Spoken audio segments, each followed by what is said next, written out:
Halo para tetua, para pecinta Donghua dimanapun kalian berada. Gimana nih kabar para tetua? Udah siap kancut dengan perjalanan dari Wanglin? Lah gak usah pakai lama-lama lagi, kita kancutkan perjalanannya dan selamat berimajinasi.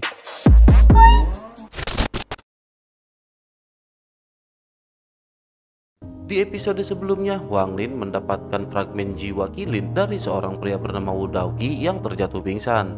Saat ini Wanglin berhadapan dengan Qilin emas yang sangat mirip dengan milik Ling Tianhuo, hanya berbeda warna dan memiliki aura yang lebih lemah.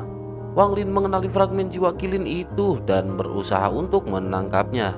Ia lanjut menciptakan tombak hitam dari gas hitam dan menyerang. Qilin segera merespon dengan bola cahaya keemasan, namun Wanglin berhasil menahannya dengan tombak miliknya. Menyadari Qilin mampu menggunakan mantra, Wanglin mengeluarkan dua lonceng dan melemparkannya ke arah Qilin. Qilin membantingkan kakinya ke depan. Ia menciptakan gelombang kejut yang memperlambat lonceng. Wanglin juga tidak menyerah begitu saja dan segera menusuk Qilin dengan tombaknya. Gas hitam keluar dari luka Qilin berubah menjadi fragmen jiwa. Wanglin lanjut mengeluarkan bendera jiwa untuk menangkap fragmen-fragmen tersebut, tetapi berhasil ditarik kembali oleh Qilin. Pertarungan masih terus berlanjut dengan Wanglin yang menciptakan pusaran jiwa untuk bersaing mendapatkan fragmen jiwa Qilin. Sementara perhatian Qilin teralihkan, kedua lonceng membesar dan mendekat.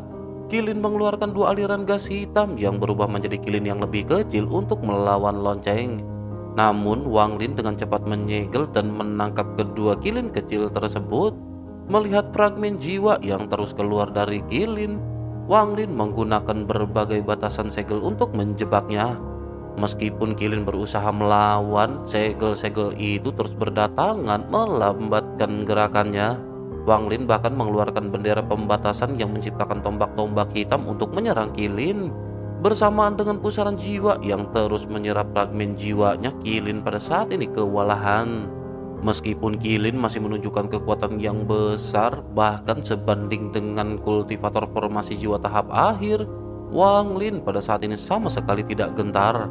Ia mengeluarkan perangkap binatang yang berubah menjadi kereta perang pembunuh dewa. Binatang di dalamnya meskipun melemah menunjukkan ketertarikan besar pada Qilin yang tampak ketakutan. Qilin juga pada saat ini tampak berhenti melawan segel yang dikeluarkan oleh Wanglin. Sementara itu Wanglin lanjut mengirimkan segel pada kereta perang dan binatang itu dengan gembira menyerbu ke arah Qilin. Kedua binatang itu bertabrakan dengan keras, tetapi binatang di dalam kereta perang pada saat ini tampak tertarik oleh rantai. Ia berusaha menggigit rantainya dengan frustasi sebelum akhirnya menggeram ke arah Wanglin. Sementara itu di sisi lain, Qilin tampaknya tidak mampu melawan binatang buas dari kereta perang pembunuh dewa. Semua batasannya hancur dan lebih banyak fragmen jiwa melarikan diri dan terserap oleh pusaran jiwa Wanglin. Tubuh Qilin menjadi semakin ilusi dan ia hanya bisa menggeram rendah pada binatang buas yang sebelumnya ia hadapi. Begitu Qilin terdesak, Wanglin dengan cepat meraih bendera jiwa emas. Saat menyentuhnya, aura dingin masuk ke tubuhnya sebelum akhirnya menghilang. Wanglin juga pada saat ini meludahkan darah esensi jiwa yang diserap bendera itu dan mengangkatnya tinggi-tinggi. Massa gas hitam besar muncul dari tempat bendera emas berada dan menyebar ke seluruh gunung pemurnian jiwa. Para murid di gunung itu menyaksikan adegan tersebut dengan heran. Sementara itu di kejauhan, seseorang dengan rambut putih keluar dari salah satu cincin emas. Namun sosoknya segera kembali setelah mendengar sesuatu dan membungkuk ke arah dua cincin darah lainnya. Wanglin pada saat ini mengibaskan bendera jiwa emas dan memerintahkan jiwa utama Qilin untuk kembali. Qilin yang terbojok oleh binatang buas menghilang ke dalam bendera. Wanglin merasakan bendera itu bergetar di tangannya dan menyimpannya dengan penuh kegembiraan. Sementara itu, binatang yang keluar dari kereta perang tampak marah karena kehilangan mangsanya dan berniat untuk menyerang Wanglin. Namun Wang Lin dengan cepat menyegelnya kembali ke dalam perangkapnya. Wang Lin kemudian menghilang dan muncul kembali di atas gunung pemurnian jiwa. Ia mengamati awan hitam di atasnya dan merenungkan mengapa tidak ada kultivator sekte yang datang memeriksa keributan sebelumnya. Wang Lin lanjut melihat kesembilan cincin emas dan beberapa cincin darah dan merasa tidak takut meskipun kultivasinya belum pulih sepenuhnya. Wang Lin bahkan merasakan sepasang mata kuno yang ramah mengamatinya dari salah satu cincin darah sebelum akhirnya menghilang. Menyadari hal tersebut, Wang Lin pada saat ini seketika menunjukkan ekspresi terkejut. Wang Lin setelah merenung sejenak memutuskan bahwa keberadaannya di sekte pemurnian jiwa tidak lagi relevan.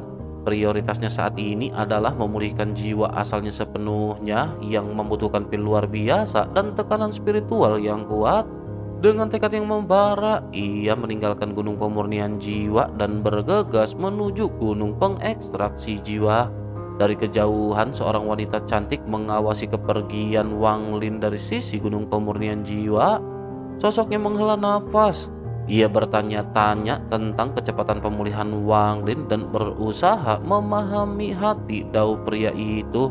Sementara itu kembali ke Wang Lin yang telah sampai di gunung pengekstraksian jiwa.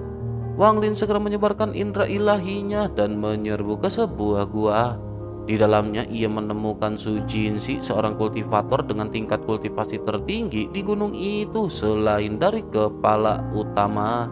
Keterkejutan terlihat jelas di wajah Su Jinsi begitu ia juga menyadari kemunculan sosok Wang Lin. Tanpa banyak bacot lagi, Wang Lin segera bertanya apakah Su Jinsi memiliki batu giok pengekstraksi jiwa. Setelah berpikir sejenak, Su Jinsi pada akhirnya mengangguk menyadari bahwa ia tidak dapat mengukur kekuatan sosok Wang Lin yang berada di hadapannya.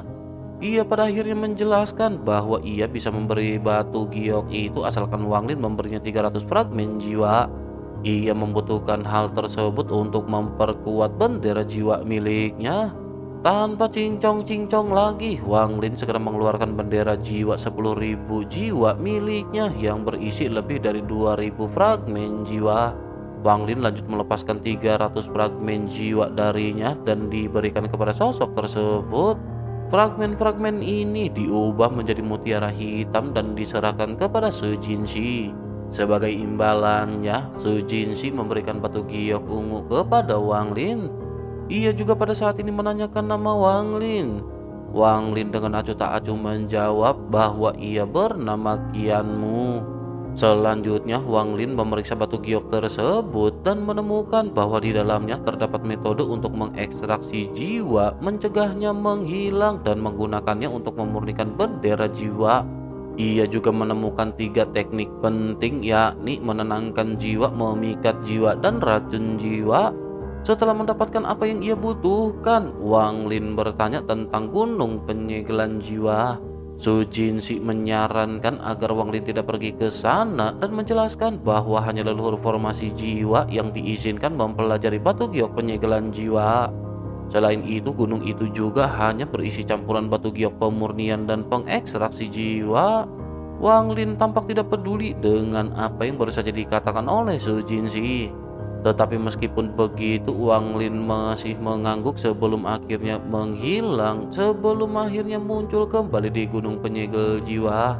Di sana ia mengumpulkan informasi dari seorang murid dan mengkonfirmasi apa yang dikatakan oleh Su Jinsi. Wang Lin juga memeriksa energi spiritual di bawah ketiga gunung yang ada. Wang Lin juga menemukan bendera jiwa di bawah gunung penyegel jiwa meskipun tidak terlalu kuat. Selanjutnya, setelah menyelesaikan penyelidikannya, Wang Lin menatap 9 cincin emas dan 2 cincin darah di langit. Dengan tekad yang kuat, ia memutuskan bahwa pemulihan jiwa asalnya akan bergantung pada tindakannya hari ini. Wang Lin berencana untuk menggunakan tekanan spiritual dari leluhur transformasi jiwa sekte pemurnian jiwa untuk memulihkan jiwanya dan kemudian melarikan diri menggunakan kompas bintang. Wang Lin pun terbang menuju 9 cincin cahaya. Ia membawa bendera jiwa 10.000 jiwa di tangan kiri dan bendera segel dengan 999 lapis segel di tangan kanan. Saat Wang Lin mendekat, ia mengayunkan kedua bendera tersebut. Dari bendera jiwa, seekor kilin emas terbang keluar, diikuti oleh 9 kilin hitam dan fragmen jiwa yang tak terhitung jumlahnya. Dalam sekejap, seluruh sekte pemurnian jiwa dipenuhi oleh lautan fragmen jiwa dan lolongan yang memekakan telinga. Ini adalah pertama kalinya Wang Lin menggunakan kekuatan penuh bendera 10.000 jiwa. Kilin emas meraung dan menyerbu ke arah 9 cincin emas. Ledakan keras mengguncang langit saat kilin dan 9 kilin hitam di belakangnya bertabrakan dengan cincin-cincin yang ada. Hal itu pada akhirnya mengungkapkan 9 kultivator formasi jiwa dari berbagai usia yang muncul. Mereka menatap ke arah kilin dengan ekspresi terkejut. Kilin emas mundur sedikit, menggelengkan kelapanya dan memuntahkan 2 semburan gas hitam. Wang Lin yang berdiri di atas kilin menatap tajam ke 9 kultivator yang muncul. Terlihat ada seorang wanita di antara mereka dengan ekspresi marah dan hendak menyerang ke arah Wang Lin. Namun Wang Lin hanya meliriknya dan berteriak dengan aura yang menakutkan. Tekanan yang luar biasa itu membuat wanita itu mundur dengan ekspresi wajah yang pucat pasi. Meskipun ia kemudian berusaha untuk menyembunyikan rasa malunya, ia pada saat ini benar-benar kewalahan. Wang Lin dengan tenang berdiri di atas kilin emas memerintahkan ke 9 kultivator itu untuk memberi jalan. Seorang pria tua berjubah hijau menyipitkan matanya dan melancarkan serangan dengan rantai energi spiritual. Wang Lin dengan cepat mengibarkan bendera pembatasannya, menciptakan banyak segel yang membentuk tombak hitam dan menghancurkan rantai tersebut. Bahkan kekuatan serangan Wang Lin ini juga masih terus melaju menuju ke arah pria tua tersebut. Pada saat yang sama, Wang Lin mengibarkan kembali bendera jiwanya, memerintahkan kilin dan 10.000 fragmen jiwa untuk menyerbu maju dengan raungan yang dahsyat. Dari kejauhan, sekte itu tampak dilanda badai jiwa yang begitu mengerikan. Tepat pada saat itu, sebuah suara kuno bergema dari dalam cincin darah menyambut kedatangan Wang Lin yang telah lama ia tunggu. Dari salah satu cincin darah muncul sesosok berjubah biru dengan rambut panjang menjuntai hingga pinggang. Dengan satu langkah cepat, ia tiba di hadapan semua orang. Jubahnya yang lebar bergerak tertiup angin menciptakan kesan keagungan. Wajahnya tampak tua dan berwarna abu-abu, namun matanya memancarkan cahaya cemerlang. Ia menatap Wang Lin dengan seksama sebelum mengayunkan tangannya mengusir 9 kultivator formasi jiwa yang ada. Sosok-sosok ini seketika menangkupkan tangan dan membungkuk sebelum akhirnya menghilang dari arena pertarungan. Sementara itu mata Wang Lin berbinar menunjukkan hasrat untuk bertempur. Meskipun Wang Lin tidak mampu melihat tingkat kultivasi pria tua tersebut, ia yakin lawannya pasti berada di tahap transformasi jiwa. Sementara itu si pria tampak memiliki tatapan misterius ketika menyapa Wang Lin dengan sebutan Cheng Niu. Ia juga mengungkapkan bahwa ia telah menunggu selama 2 tahun untuk pertemuan ini. Wang Lin seketika sedikit terkejut meskipun tidak mengherankan karena dengan kekuatan si sosok tersebut, seharusnya ia bisa melihat kekuatan asli Wang Lin. Sementara itu si pria pada saat ini kembali berkata kepada Wang Lin bahwa ia akan memberikan hadiah kecil kepada Wang Lin sebagai permulaan. Begitu selesai berbicara, ia menunjuk ke arah gunung pemurnian jiwa dan nada suaranya berubah menjadi penuh tekanan dan niat membunuh. Ia memerintahkan sosok yang bersembunyi yang ternyata adalah Liu Mei untuk keluar dari sektenya. Jika ia tidak keluar dalam 10 tarikan nafas, maka ia akan dihabisi. Sosok Liu Mei pada akhirnya muncul di atas gunung, menatap pria tua tersebut dengan ekspresi rumit sebelum akhirnya memohon ampun kepada sosok tersebut. Namun pria tua itu dengan tenang pada saat ini segera menghitung mundur membuat Liu Mei menghela nafas. Akhirnya mau gak mau Liu Mei dengan enggan dan kekhawatiran seketika melesat menjauh. Sementara itu si pria yang matanya tetap terfokus pada Wang Lin pada saat ini tampak benar-benar begitu misterius. Si pria lanjut bertanya kepada Wang Lin bagaimana dengan hadiah kecil yang baru saja ia berikan kepada Wang Lin. Wang Lin yang merasa terbebas dari tekanan kehadiran Liu Mei pada saat ini hanya bisa tersenyum pahit. Ia merasa bahwa hadiah itu bukanlah hal yang membahagiakan melainkan menakutkan. Pria tua itu benar-benar berani menyinggung Suzaku. Dalam benaknya, Wang Lin menyadari bahwa leluhur sekte pemurnian jiwa ini pasti memiliki alasan kuat untuk tindakannya. Mungkin juga hal ini untuk menunjukkan kepada Wang Lin bahwa hubungan sektenya dengan Suzaku telah berakhir demi Wang Lin. Melihat Wang Lin yang tersenyum pahit, pria tua itu tertawa sebelum akhirnya bergumam ketika meremehkan kekuatan Suzaku saat ini. Wang Lin yang seketika kebingungan pada saat ini merenung sejenak sebelum akhirnya bertanya apakah sesungguhnya yang diinginkan oleh pria tua tersebut. Pria tua itu menunjukkan ekspresi puas dan menyatakan bahwa hadiah pertama hanyalah permulaan. Hadiah keduanya adalah membantu Wang Lin memulihkan kultivasinya yang hampir pulih. Tanpa menunggu jawaban, pria tua itu memancarkan tekanan yang berkali-kali lipat lebih kuat dari vena roh di sekitar tubuh Wang Lin. Tubuh Wang Lin bergetar hebat di bawah tekanan dahsyat tersebut, namun ia bersikeras bahwa tekanan ini masih belum cukup. Pria tua itu meningkatkan tekanannya 10 kali lipat. Hal ini menyebabkan retakan kecil muncul di ruang angkasa. Pakaian Wang Lin basah oleh darah yang keluar dari pori-porinya, namun salah satu bekas teh di wajahnya seketika menghilang. Wang Lin merasa jiwanya mulai menyatu kembali dengan cepat. Tetapi meskipun ia merasakan kenyamanan, ia tetap mengatakan bahwa tekanan ini masih belum cukup.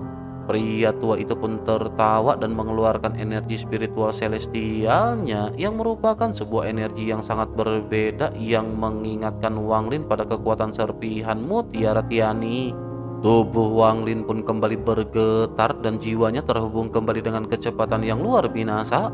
Dalam sekejap, simbol teh terakhir di wajahnya benar-benar menghilang. Wang Lin akhirnya tertawa dengan mata yang bersinar terang dan energi spiritualnya memenuhi seluruh tubuhnya. Kultivasinya pulih ke tahap menengah formasi jiwa dan bahkan lebih kuat daripada sebelumnya. Dengan tulus, Wang Lin pada akhirnya segera mengucapkan terima kasih kepada sosok tua tersebut. Sementara itu, si Pak Tua pada saat ini segera menyatakan bahwa masih terlalu dini bagi Wang Lin untuk berterima kasih dan ia segera menawarkan hadiah ketiga untuk Wang Lin. Wang Lin yang kini telah pulih kekuatannya memancarkan aura dominan dan dengan senyum tipis menerima apa yang baru saja dikatakan oleh sosok tersebut. Wang Lin tentu tahu bahwa pengorbanan besar dari leluhur transformasi jiwa ini pasti memiliki tujuan tertentu. Sementara itu di sisi lain, si pria pada saat ini menjelaskan bahwa hadiah terakhirnya adalah membantu meningkatkan tingkat kultivasi Wang Lin ke puncak tahap akhir formasi jiwa. Tetapi meskipun begitu, ia tidak dapat membantu dalam hal domain dan itu semua masih tergantung dengan Wang Lin. Setelah mengatakan hal tersebut, pria tua itu terbang menuju ke arah cincin darah diikuti dengan Wang Lin yang tidak berkata-kata. Begitu keduanya sampai di hadapan cincin darah, pria tua itu mengeluarkan bendera jiwa sepanjang 30 kaki. Meskipun kali ini hanya ilusi, ia menjelaskan bahwa ini adalah harta utama sekte pemurnian jiwa, yakni bendera jiwa 1 miliar jiwa. Bendera ini memungkinkannya untuk melawan seorang kultivator ascendance meskipun hanya berada di tahap akhir transformasi jiwa. Ia berjanji akan menjelaskan alasan semuanya nanti. Pria tua itu lanjut memerintahkan Wang Lin untuk duduk bersila dan Wang Lin segera mengikutinya tanpa ragu. Selanjutnya pria tua itu mengibaskan bendera dan 10 fragmen jiwa dengan aura ungu dan emas yang kuat terbang keluar mengelilingi Wang Lin. Wang Lin terkejut menyadari bahwa setiap fragmen jiwa memiliki kekuatan seorang kultivator transformasi jiwa. Pria tua itu berbisik bahwa semua jiwa transformasi jiwa di dalam bendera ini adalah leluhur sekte pemurnian jiwa yang menyerahkan tubuh mereka sebelum kematiannya. Ia juga berharap suatu hari nanti Wang Lin akan menambahkan pecahan jiwanya ke dalam bendera ketika ia akan meninggal. Wang Lin pada saat ini hanya terdiam, sementara 10 fragmen jiwa itu kemudian memancarkan cahaya keemasan dan ungu yang menutupi seluruh area. Energi spiritual yang sangat besar dari fragmen-fragmen jiwa itu memasuki tubuh Wang Lin tanpa perlu diserap. Pemandangan aneh terjadi di langit. Dengan 10 fragmen jiwa terhubung oleh cahaya keemasan dan ungu, Wang Lin pada saat ini benar-benar dikelilingi di tengahnya. Energi spiritual di dalam tubuh Wang Lin meningkat dengan kecepatan yang belum pernah terjadi sebelumnya. Akumulasinya terus berlipat ganda. Pria tua itu yang memperkenalkan diri sebagai Dutian mendesak Wang Lin untuk menyerap sebanyak mungkin energi yang ia berikan. Wang Lin mengangguk begitu ia mendengar nama sosok tersebut. Namun Wang Lin lebih memfokuskan diri pada proses penyerapan energi spiritual dari 10 fragmen jiwa yang mengalir melalui garis-garis emas dan ungu. Energi itu memanjiri tubuh Wang Lin, membuka setiap pori dan mengusir kotoran tersembunyi. Energi ini benar-benar memberikan sensasi menyegarkan. Kekuatan spiritual Wang Lin melonjak menembus ke tahap akhir formasi jiwa meskipun domainnya masih di tahap pertengahan. Wang Lin merasakan peningkatan pesat dalam kekuatan tempurnya, membuatnya semakin yakin bahwa Hongdi bukan lagi ancaman baginya. Sementara itu Dutian mengamati Wang Lin dan bertanya apakah ia sudah cukup menyerap hadiah ketiga ini. Wang Lin yang menyadari bahwa pemberian ini pasti memiliki tujuan yang lebih besar, pada saat ini berniat untuk dapat menyerap sebanyak mungkin energi yang dikeluarkan. Tanpa disadari Dutian, pada saat ini Wang Lin diam-diam mengaktifkan tubuh aslinya yang berada jauh di negara Chu. Tubuh asli yang berjalan di jalur dewa kuno mulai menyerap energi spiritual dari avatar dengan kekuatan yang jauh lebih besar. 10 fragmen jiwa bergetar hebat saat Wang Lin menyedot energi mereka, membuat Dutian terkejut dan merasa rugi. Dalam waktu singkat, lebih dari separuh energi dalam fragmen jiwa pada akhirnya terserap.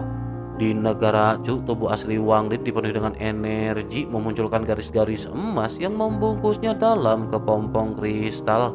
Sebuah bintang baru juga pada saat ini perlahan terbentuk di dahinya. Begitu Wang Lin merasa cukup, barulah Wang Lin menghentikan penyerapannya dan Dutian pada saat ini menghela nafas. Meskipun ia merasa sedikit pahit, tetapi ia pada saat ini merasa lega karena Wang Lin akhirnya berhenti. Sementara itu Wang Lin merasakan energi kuat yang mengalir di dalam dirinya dan ia berdiri sebelum akhirnya menoleh ke arah Sheye dengan tatapan dingin. Tatapan Wang Lin ini menunjukkan bahwa ia tidak akan pernah melupakan perbuatan orang yang mengganggu Wang Lin. Kemudian Wang Lin berbalik kepada Dutian mengucapkan terima kasih atas ketiga hadiah tersebut dan menawarkan bantuan yang diperlukan oleh Dutian. Dutian pun tersenyum karena inilah yang ia harapkan dari Wang Lin. Dutian kemudian mengungkapkan alasan sebenarnya di balik hadiah-hadiah tersebut.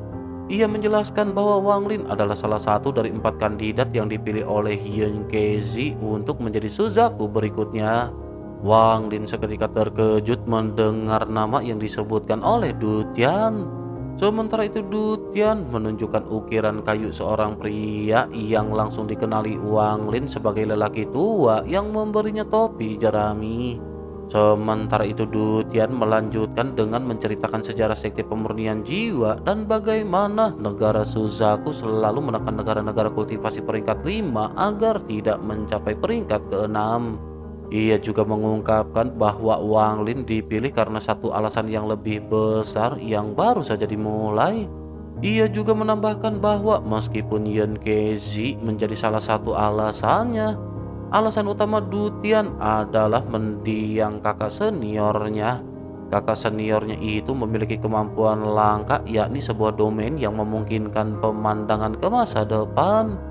Dutian menjelaskan bahwa seniornya telah meramalkan mengenai kedatangan Wang Lin dan pentingnya seorang penerus bagi sekte mereka. Dengan sisa hidupnya yang terbatas dan ketergantungan sekte pada bendera jiwa yang kuat, Du Tian pada saat ini sangat membutuhkan seorang pengganti.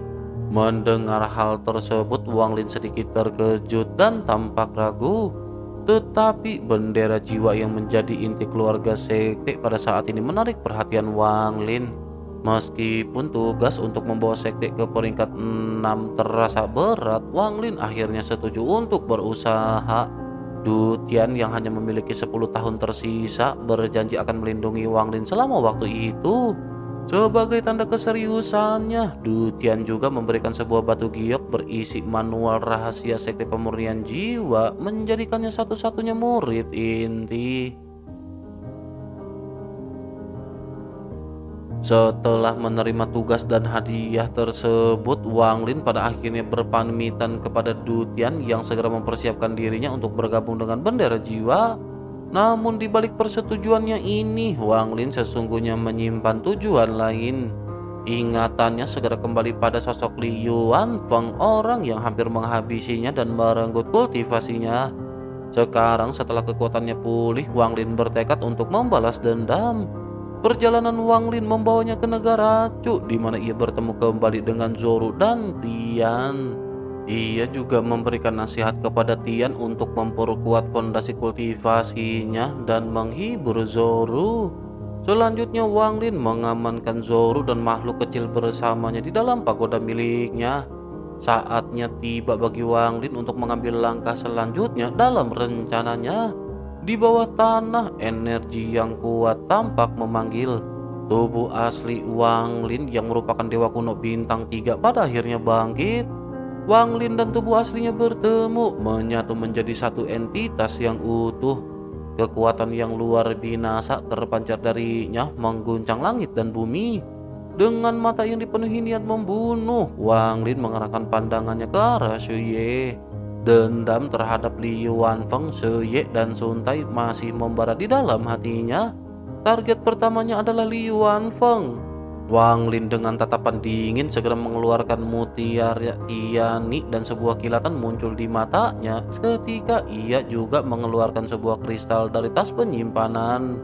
Kristal itu adalah roh kayu yang ia dapatkan setelah pertarungannya dengan Hong Ji. Wang Lin merenung bahwa manik mutiara Tiani ini saat ini hanya memiliki elemen logam yang hilang dan setengah elemen kayu. Ia akan mengenali pemiliknya setelah kelima elemen lengkap, dan hari itu telah menjadi semakin dekat. Wang Lin pun mendekatkan kristal kayu ke manik-manik dan seketika kristal kayu tersebut lenyap ke dalam mutiara Tiani tersebut.